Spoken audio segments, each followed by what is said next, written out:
টাকার বই 1000 টাকা কেন নিচ্ছ? এটা নেওয়ার কারণটা কি ভাই? 1000 টাকা তো এটা না, দাম না, 100 টাকা ছিল, তুমিও বিক্রি করছো, তো এখন 1000 টাকা কেন নিচ্ছ? এটা কি মানুষের সাথে প্রতারণা হচ্ছে না ভাই? এই সেই গাছ, লেচু গাছ, যে গাছের এক একটা পাতার দাম 1000 টাকা। ভাই অনেকে বলতেছে যে তুমি গাছের পাতা বিক্রি করতেছো, তুমি নাকি সাইকো হয়ে গেছো, অনেক কিছু। এই গাছের পাতা মানুষ কিনতেছে কেন লাগে তোমার কাছ মানে থেকে? কিছু মানুষ আছে যে কিনতেছে, হুম। তাহলে সে সবচেয়ে বড় সাইকো মনে হইতে পারে না, কিন্তু সেও সাইকো না। তো বিষয়টা হচ্ছে যারা এইটা দেখে অবাক হয়ে যাচ্ছে, নিতে পারতেছে না, অনেকের ভাতের হোটেল চলতেছে না, অনেকের দোকান চলতেছে না, অনেকের বউ ব্যবসা চলতেছে না। কিন্তু তোমার গাছের পাতা বন্ধ চলতেছে। হ্যাঁ চলতেছে, নিতে পারতেছে না জাস্ট। এই গাছের পাতা দেখলাম আমি, গাছের পাতা কিনে নিয়ে গেছে যে, তার ভিডিওতে আমি দেখছি 3.6 মিলিয়ন ভিউ, মনিটাইজেশন থাকলে 5,000 টাকা আসবে মিনিমাম। আমি একটা গাছের পাতা 1,000 বিক্রি করছি, ওইটা তো আমি আবার দিয়ে দিব মানুষজনদের। আরো মানুষ বলতেছে ভাই যে আমি তো এমনিতেই যদি বলি যে মানুষকে হেল্প করবো, মানুষ আমার কাছে টাকা দেয়, তো আমি গাছের পাতা বিক্রি করে তো আমি হেল্পই করে দেবো। আচ্ছা ভাই, যে হৃদয় ভাঙ্গার গর্জন, এটা 100 টাকার বই ছিল, তো এইটা নিয়ে তো কনভার্সেশন চলতেছে, মানুষ বলতেছে 100 টাকার বই 1000 টাকা কেন নিচ্ছ? এটা নেওয়ার কারণটা কি ভাই? 1000 টাকা তো এটা না, দাম না, 100 টাকা ছিল, তুমিও বিক্রি করছো, তো এখন 1000 টাকা কেন নিচ্ছ? এটা কি মানুষের সাথে প্রতারণা হচ্ছে না ভাই? যেমন ধরো আমি তোমাকে এই জিনিসটা বুঝাই, তাহলে তোমার বুঝতে সহজ হবে। এই সমুদ্রে মাছ থাকে, যে জেলে মাছ ধরে, সে কি এই সমুদ্রের মালিক যে তাকে কোনো টাকা দেয়? না, ফ্রি, হ্যাঁ, ফ্রিতে ধরে। ফ্রিতে, তাই না? আবার যে ওই মাছটা বিক্রি করে, মানে কোনো হোটেলে যদি কিনে, সে কি ফ্রি কিনতে পারে? না, টাকা দিয়ে জেলের কাছ থেকে কিনে। জেলের কাছ থেকে কিনে। আর মাছের টুকরাটা ডুমা যে বিক্রি করতেছে, মাছের পিস, সে যে বিক্রি করতেছে, সে কি ফ্রিতে বিক্রি করতেছে? না, বিভিন্ন প্রসেসিং করে। প্রসেসিং করে, এই জন্য দামটা কিন্তু অনেক বেশি। একটা মাছ কিনতে যা লাগে মাছের পিস ভাগ করে আরো বেশি সেল করে। তাহলে যারা হোটেলে ব্যবসা করে তারা কি প্রতারক? বোঝাও তুমি। তাদের ব্যবসা করতেছে। তারা ব্যবসা করতেছে, যে গরুর মাংস বিক্রি করতে, তাই না? গরুর কি জীবন কি দিতেছে? না, হ্যাঁ, তো অনেক কিছু আছে। এই নিয়ে বলবো যে ওই কি বুঝাইলো বুঝলাম না। না, এটা তো ঠিক আছে। আমি একটা জিনিস বলি, কোরআনের সাথে হৃদয় ভাঙার গর্জন বইয়ের কম্পেয়ার করাটা বুকামি। কোরআন লিখছে স্বয়ং আল্লাহ। সৃষ্টিকর্তা আল্লাহ লিখছে, হ্যাঁ। আল্লাহ তো সমুদ্র ভরা মাছ দিয়ে দিছে, তাই না? আল্লাহ আসমান জমিন সবই দিয়ে দিছে ফসল করার জন্য। আল্লাহ গরু ছাগল সব দিয়ে দিছে। তুই যে গরুর মাংস যে বিক্রি করতেছো, টাকা নাও কেন? আমার কথাটা বুঝতে পারো নাই? ঠিক আছে, আল্লাহ অক্সিজেন, এই পুরো এই গাছপালা দিয়ে দিছে অক্সিজেন নেওয়ার জন্য, তাই তো? কিন্তু তুমি অক্সিজেন সিলিন্ডার থেকে অক্সিজেন নাও, টাকা দিতে হয় কেন? না, এটা কথা ঠিক আছে, কিন্তু কথা হচ্ছে যে এটা তাহলে যদি তুমি কেন আল্লাহ কি লেখার দাম নিতেছে? তুমি যে 1000 টাকায় বিক্রি করতা, এটা প্রথমে বিক্রি করতা 100 টাকা বিক্রি করে আবার 1000 টাকা কেন হলো? এইটা আর কি কথা?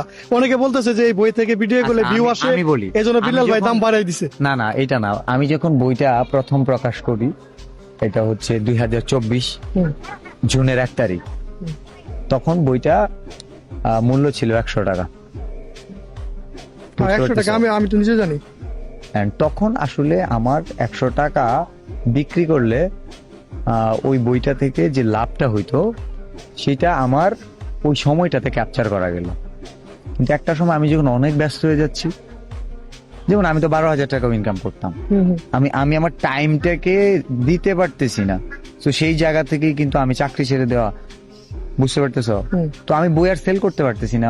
আমি যে টাকা ছাড়া বিলাই দিতেছিলাম, দেখছো না? হ্যাঁ, আমাকেও তো দিছে। 500 বই প্রথমে ছাপাই, তোমাকেও ফ্রি দিছি, অনেককে আমি বই ফ্রিতে দিছি। কেন জানো?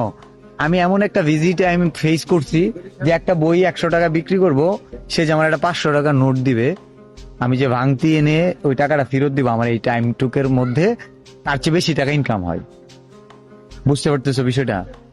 তাহলে তোমার বই এটা ব্যবসা করে অযথা তোমার তাহলে আমি নষ্ট বিজনেস করার করে কি কেন দরকার? সুনাম নষ্ট করতেছি?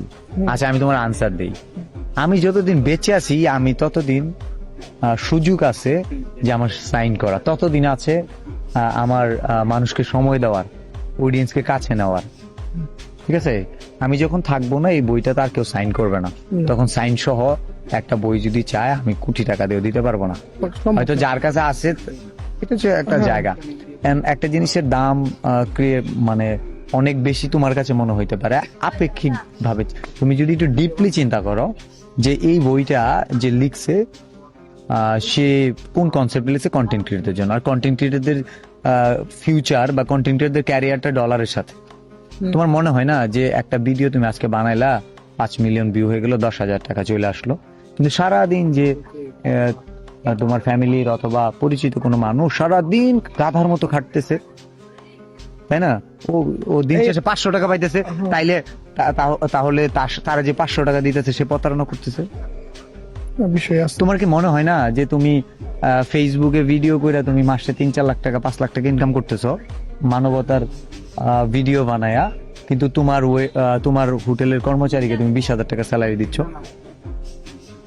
তো ওইখানে কি মনে হয় না যে তুমি তার সাথে প্রতারণা করতেছো? এরকম তো মনে হয় না।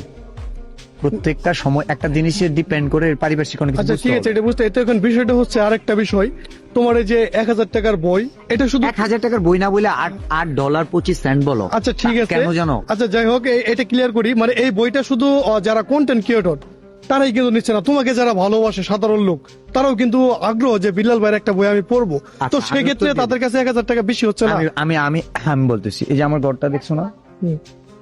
এই ঘরটা তখন আমার ঘর দেওয়ার কথা, পিছনে যে ঘরটা, এটা বিলাল ভাইয়ের ঘর কিন্তু মানে ডুয়া যেটা পিরাটা কিন্তু পাকা হয় নাই, না এখনো। বুঝতে পারছো? কিন্তু আমার একটা আইফোন কেনার দরকার ছিল, কারণ আমি কন্টেন্ট মেক করব। সো আইফোনটা আমার কাছে ইম্পর্টেন্ট ছিল, ঘরটা না। তো ঘরের এই পিরাটা না, বুঝতে পারতেছো? সো যার কাছে হৃদয় ভাঙার গর্জন বইটার দরকার হবে সে হৃদয় ভাঙার গর্জন বইটা কিনবে, যার দরকার হবে না সে কিনবে না, যার কাছে বেশি মনে হবে সে কিনবে না।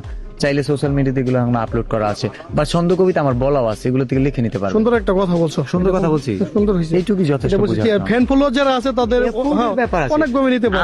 আমার ভালো লাগে, আমি একটা কথা বলছি, আমার ভালো লাগে ধরেন গোল্ড আমার পছন্দ, বা ডায়মন্ড আমার পছন্দ, ঠিক আছে? আমার নাই, আমি কিনবো না। আচ্ছা একটা কথা ক্লিয়ার করি এখানে, কি কথাটা হচ্ছে, হৃদয় ভাঙ্গা গর্জন বইটা তাদের জন্যই যারা ছন্দ দিয়ে ভিডিও মেক করতেছেন বা ব্যাক করতে চান। এটা সাধারণ লোক, আপনাদের যদি মনে চান নিবেন, না চাইলে নিবেন না। 1,000 টাকা দিয়ে এখানে আর কোনো প্রশ্ন না থাকার কথা। আরেকটা কথা ভাই, আচ্ছা আমি একটু কথা বলি। হৃদয় ভাঙার গর্জন বইটা ধরো একজন ডক্টর চিকিৎসা দিতে পারবে, প্রেসক্রিপশনে লিখে দিল, ওখানে কিন্তু অনেক কিছু লেখে না, ঠিক আছে? ওইটা কেন তবু ওই কাগজ টুকুর দাম 500-1,000 টাকা ভিজিট বলতে পারবা? কারণ ওই কাগজটুক ওইটা দরকার, একটা গরিব মানুষের দরকার। আমি অসুস্থ হয়ে গেলে আমার ওইটুক কাগজের জন্য অনেক টাকার দরকার, রাইট না রং? পরীক্ষা নিরীক্ষা করতেছে না, কি হয়েছে কাগজটা না ডাক্তারের প্রেসক্রিপশন করছে, এইটা আমি সেটাই বলতেছি, সেই জিনিসটাই প্রেসক্রিপশন। ওই কাগজটা মানে ডক্টর যেটা দিছে নিশ্চয়ই লিখে দিছে। সে এখন যদি 4টা বড়ির নাম লিখে দেয়, আমি তো বলবো না যে এতগুলা বড়ি কেন লিখলো না, আমি বলবো কম বড়ি দিয়ে চিকিৎসা হয়ে যায়, তাহলে তো ভালো।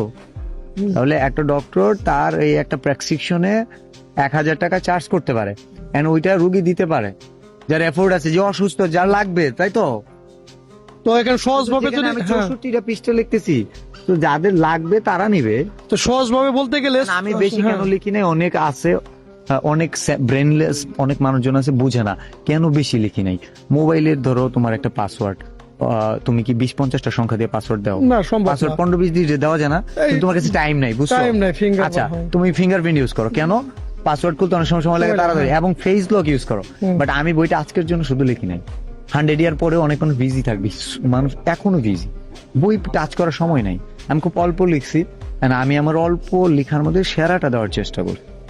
একটা জিনিসের দাম বৃদ্ধি না, একটা জিনিসের অ্যাকচুয়াল ভ্যালু বুঝতে। সো গোল্ড, ওই কালার সিটি গোল্ডও আছে। 1,000 টাকা দিয়েও বিয়ের শাড়ি পাওয়া যায়, আবার 1 লক্ষ টাকাও বিয়ের শাড়ি হয়।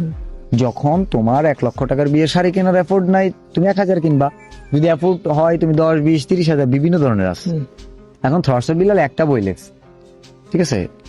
এখন তুমি আমাকে উত্তর দিয়ে দাও, তুমি যে ভিডিও করতেছো ধরো আইফোন দিয়ে, আইফোন এত দাম বেশি কেন নিচ্ছে বলো, উত্তর দাও তুমি। আইফোন দিয়ে আমার কাছে মনে হয় যেটা যে আইফোন দিয়ে ভিডিও ক্লিয়ার আছে, প্লাস এটা দিয়ে গ্রো করে বেশি, কোয়ালিটি ভালো আছে, গ্রো করে বেশি। সো আমারটাও এরকম, ওই আইফোনের সাথে তুলনা দিল না। আমি আইফোনের সাথে কেন তুলনা দিব? আইফোন হচ্ছে গিয়ে তাকে বিট করার মতো, আর অন্যান্য কোম্পানি থাকতে পারে, তো আমাকে বিট করার জন্য আরো তোমরা নতুন বই লিখো। এইটাই মানুষ বুঝে না। এই ভ্যালুটা কে ক্রিয়েট করছে জানা? Thoughts of Bilal K thoughts, এটা থটস অফ চিন্তাধারা। বিলালের থটস। হুম। তুমি যদি থটস অফ বিলালকে সাইকো মনে করো তাহলে ওটা তোমার থটস, তোমার চিন্তা ভাবনায় তোমার মনে হইতেছে পাগল হয়ে গেছে। এটা থটস অফ বিলালের থটস না। থটস অফ সাইকো মনে করলে সাইকো কিন্তু পুরা দুনিয়া কাঁপাইতেছে। না। তোমরা সুস্থ মানুষ হয়ে তো এলাকায় কাঁপাইতে পারতেছো না। একটা বইয়ের দাম 1,000 টাকা হইতে পারে, এটা থটস অফ বিলালের থটস।